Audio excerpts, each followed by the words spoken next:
Salut les amis, je vous embarque aujourd'hui pour Bouna, cette ville du nord-est de la Côte d'Ivoire qui a été le théâtre d'affrontements violents entre communautés.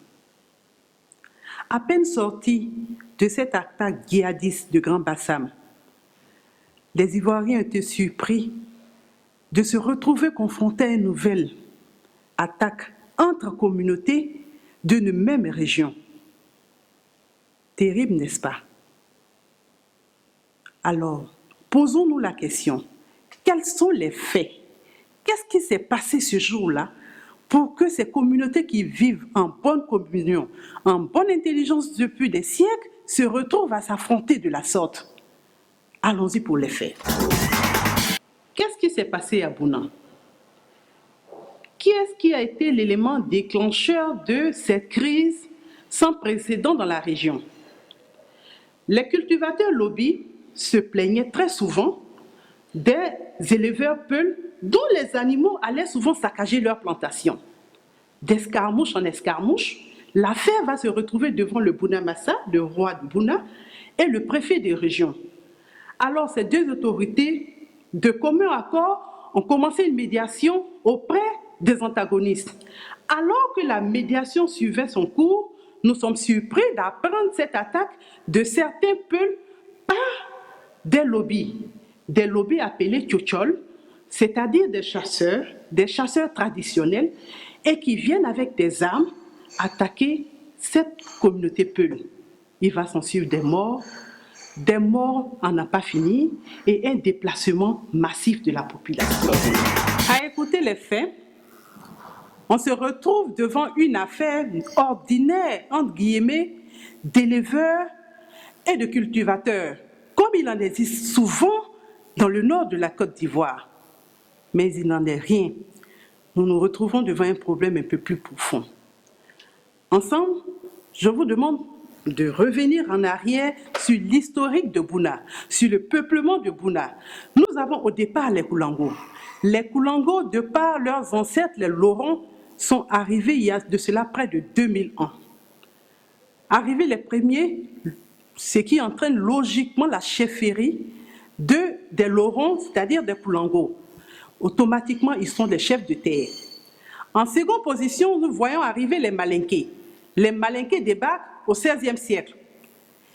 Et par la suite, nous verrons arriver les lobbies vers le XIXe siècle.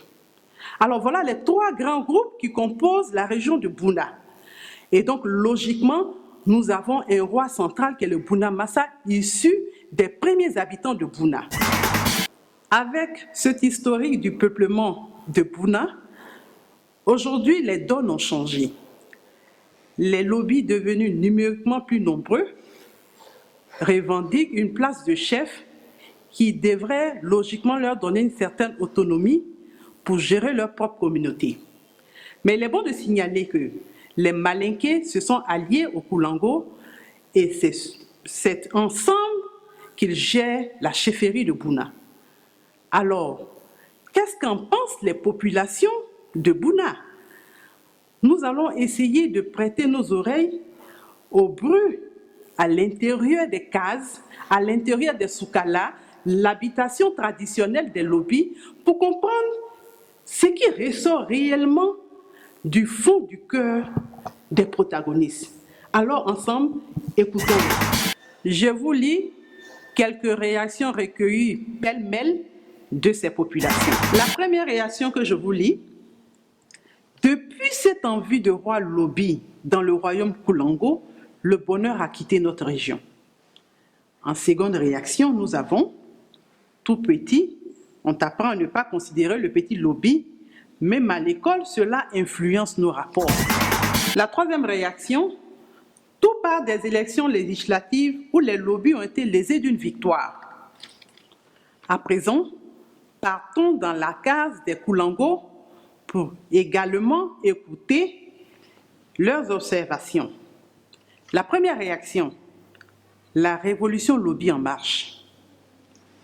La seconde est celle-ci: nous n'avons réellement accès aux terres qu'avec la bénédiction des Koulango. La troisième: Jusqu'à ce jour, les autres nous considèrent comme des étrangers, donc des apatrides. Et enfin, la quatrième réaction, nous avons perdu une élection ici à Bouna, nous numériquement plus nombreux, ce qui est intolérable. Nous nous retrouvons face à des récriminations réelles qui ont mis le feu aux poudres. Ces réactions suscitent de nombreuses interrogations.